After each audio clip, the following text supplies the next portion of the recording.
जय संविधान, जय भीम, महात्मा गांधी की जय, गोडसे मुर्दाबाद। हम भारतीय बड़े आशावान लोग हैं। आश्वासनों पे हम विश्वास कर लेते हैं, जुमलों पे हम विश्वास कर लेते हैं। बाद में जब धोखा खाते हैं, फिर पछताते हैं और फिर भूल जाते हैं, फिर आश्वासन और जुमलों पे विश्वास कर लेते हैं। आज भी हमने विश्वास कर लिया है कि कश्मीर शांत हो गया है। आज भी हमने विश्वास कर लिया है कि हमारी जो सुरक्षा व्यवस्था है कश्मीर के अंदर वो परफेक्ट है, पूरे हिंदुस्तान के अंदर परफेक्ट है और आतंकवादी हमले 2014 से बंद हो गए हैं। ये हमने आशा की थी और हमें बार बार बताया गया था, हमें आश्वासन दिया गया था कि माननीय मोदी जी की सशक्त सरकार देश के अंदर आ गई है।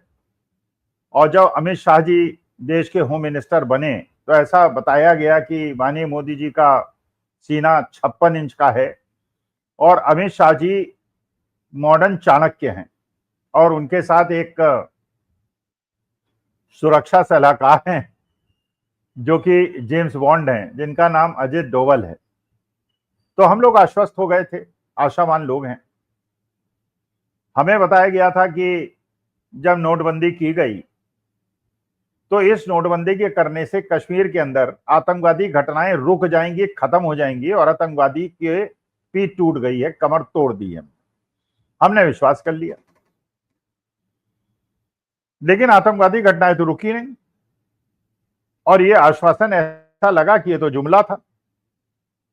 कभी पठानकोट हुआ, कभी उरी हुआ, जो हिंदुस्तान के स्वतंत्र इतिहास में कभी नहीं हुआ। आईएसआई को उसके निरीक्षण की अनुमति दी गई, लेकिन लगा कि चलिए नोटबंदी से देश के अमीरों के पैसे पे लगाम लगेगी, उनके ब्लैक मनी पे लगाम लगेगी और गरीबों को फायदा होगा।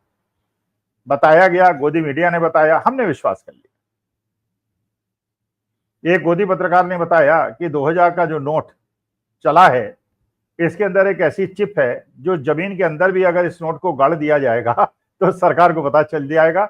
हमने विश्वास कर लिया, गोदी मीडिया की बात पे हमने विश्वास कर लिया। मूर्खता थी हमारी, लेकिन कर लिया।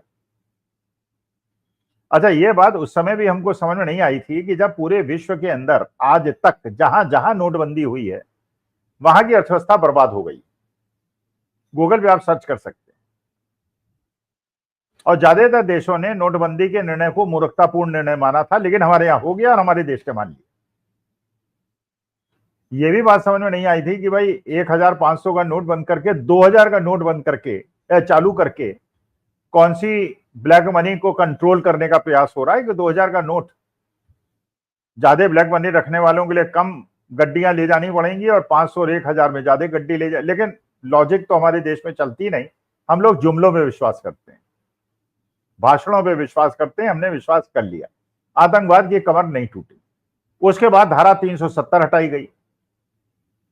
यह बताया गया कि धारा 370 हटने के बाद अलगाववाद कश्मीर के अंदर खत्म हो जाएगा और कश्मीर की जनता ने इसको स्वीकार भी किया, धारा 370 को स्वीकार भी किया हटने को। इसके विरोध में कोई प्रदर्शन भी नहीं हुआ, कश्मीर के अंदर पत्ता नहीं खड़का। लोगों ने इसको स्वीकार किया क्योंकि कश्मीर के लोग भी चाहते थे और हिंदुस्तान के लोग भी चाहते थे कि कश्मीर में शांति हो। कश्मीर हमारे देश का अभिन्न भाग है और हमें पीओके लेना है। ये कश्मीर तो हमारा पार्ट है ही और कश्मीरी भी ये चाहते हैं हमारे साथ रहना, क्योंकि हम एक शांति प्रिय देश हैं। धारा 370 हटने पे किस प्रकार के वादे किए गए, किस प्रकार के जुमले दिए गए, बताया गया। हरियाणा के मिनिस्टर साहब ने कहा अब कश्मीर की गोरी लड़कियों से आप शादी कर पाएंगे। भक्त मंडली ने व्हाट्सएप पे चलाया, गोदी मीडिया ने चलाया, अब कश्मीर में जाके प्लॉट खरीद पाएंगे। और वो लोग जो 50 गज का प्लॉट नहीं खरीद पाते वो कश्मीर के अंदर 500 गज का प्लॉट खरीदने का सपना देखने लगे। जैसे 370 हटने के बाद जमीन के प्राइस वहां पे औने पौने गिर जाएंगे। चलिए, हमने विश्वास कर लिया। हमने सोचा कि अब 370 हट गई है, कश्मीर की जनता ने स्वीकार कर लिया तो आतंकवाद खत्म हो जाएगा और सुरक्षा व्यवस्था को इतना मजबूत कर दिया जाएगा कि पाकिस्तानी आतंकवादी सीमा को क्रॉस करके हमारे देश के निरीह लोगों को नहीं मार पाएंगे। पाकिस्तान सीधे तो हमारा मुकाबला कर नहीं सकता, वो केवल आतंकवाद के माध्यम से हमें चोट पहुंचाता है और ये शुरू से उसकी रणनीति। आतंकवादी घुस आते हैं, एनकाउंटर होता है, 26/11 में भी एनकाउंटर हुआ था, बकायदा सबको मार गिराया गया था, एक पकड़ा गया था कसाब, बाद में फांसी मिली। लेकिन पुलवामा के अंदर भी न कोई मारा गया न कोई पकड़ा गया, मतलब मरा तो अपने आप मरा। और पहलगांव के अंदर भी कोई मुठभेड़ नहीं हुई, कुछ नहीं हुआ, वो आए, मारा और भाग गए, और अभी तक पकड़े नहीं गए, अभी तक मारे नहीं गए। जयशंकर साहब नीदरलैंड के जो जर्नलिस्ट पूछ रहे हैं, कह रहे हैं अभी हम आइडेंटिफिकेशन हमने कर लिया है लेकिन अभी पकड़ना बाकी है, अभी we are yet to catch them. तो आइडेंटिफिकेशन के बाद कैच करने में इतना टाइम क्यों लगता है आज के जमाने में, जब हर मूवमेंट कहीं ना कहीं ड्रोन से या सीसीटीवी में कैद है। लेकिन चलिए, हमने विश्वास कर लिया। जब यह कहा गया देश की सरकार के द्वारा कि कश्मीर बिल्कुल शांत हो गया है, कश्मीर के अंदर अब कोई आतंकवादी घटना नहीं घटती है, तो ऐसे समय में लोगों ने सरकार की बात पे विश्वास करके वहां जाना शुरू कर दिया, कश्मीर के अंदर यात्रा करने लगे और पहलगांव की घटना घट गई। कोई सुरक्षा नहीं दी गई, कोई क्रॉस फायरिंग नहीं हुई और हमारे नील लोगों की हत्या हो गई। उसके बाद 7 तारीख को ऑपरेशन सिंदूर किया गया। पाकिस्तानी आतंकवादी ठिकानों को नष्ट किया गया।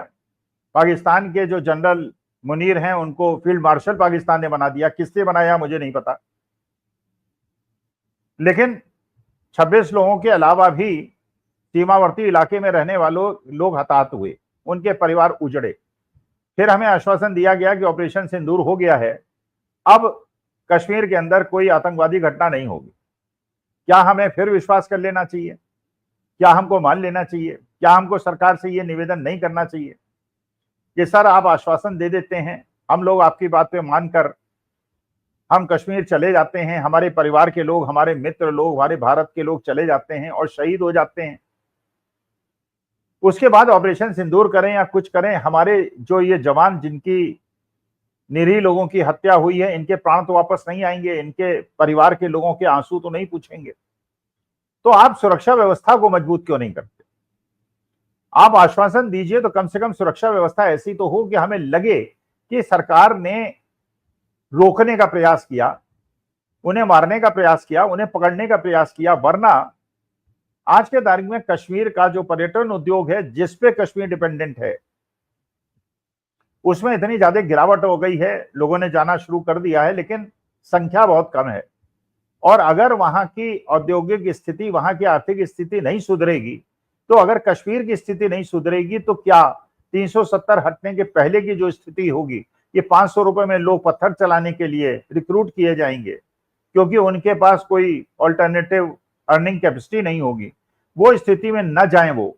इसके लिए क्या हमें ऐसी सुरक्षा व्यवस्था कश्मीर के अंदर नहीं देनी चाहिए जिससे वहां आतंकवादी घटनाएं ना हो? माननीय मोदी जी राजस्थान गए हैं, वहां जाकर वो कह रहे हैं कि मेरे मोदी के रक्त में खून नहीं बहता है, सिंदूर बहता है। ऑपरेशन सिंदूर का राजनीतिक दोहन, बिहार के अंदर बड़े बड़े पोस्टर और बैनर लगना जिसमें मोदी जी एयरफोर्स ऑफिसर की ड्रेस पहन के, ये कितना एथिकल है, कितना लॉजिकल है, कितना लीगल है, ये मुझे नहीं पता। लेकिन जो श्रेय सेना को मिलना चाहिए था, सेना ने जान दी है, सेना ने प्राण न्यौछावर किए हैं, सेना ने अपनी जान को खतरे में उठाया है। मोदी जी तो उस समय बिहार की चुनाव सभाओं में थे जब सर्वदलीय बैठक हो रही थी। दूसरी सर्वदलीय बैठक में वो एबीपी न्यूज के कार्यक्रम में थे और फिल्म कलाकारों के कार्यक्रम में थे। तो उसका श्रेय मोदी जी को क्यों जाता है? अगर जाता है तो देश के वीर जवानों को जाता है। और उनके पोस्टर लगाने के बाद बजाय मोदी जी अपने पोस्टर लगाते हैं और ये कहते हैं कि मेरे शरीर में खून नहीं सिंदूर बहता है। और जब विपक्षी लोग इस तरह की बात करते हैं तो उनसे कहते हैं आप राजनीति मत कीजिए, हम बड़े कठिन मुहाने में खड़े हुए हैं। लेकिन मोदी जी और भारतीय जनता पार्टी पूरी तरह से इस ऑपरेशन सिंदूर का राजनीतिक दोहन करने का प्रयास करती है। मैं न्यायिक प्रक्रिया से, राजनीतिक लोगों से, सभी से निवेदन करना चाहता हूं कि इस प्रकार का भेदभाव, इस प्रकार का राजनीतिक दोहन हमारे वीर जवानों की शहादत का और पहलगांव के अंदर निरीह लोगों की शहादत का राजनीतिक दोहन राष्ट्र हित में नहीं है, देश के लिए उचित नहीं है और इससे बाज आना चाहिए। नमस्कार, धन्यवाद और प्रणाम।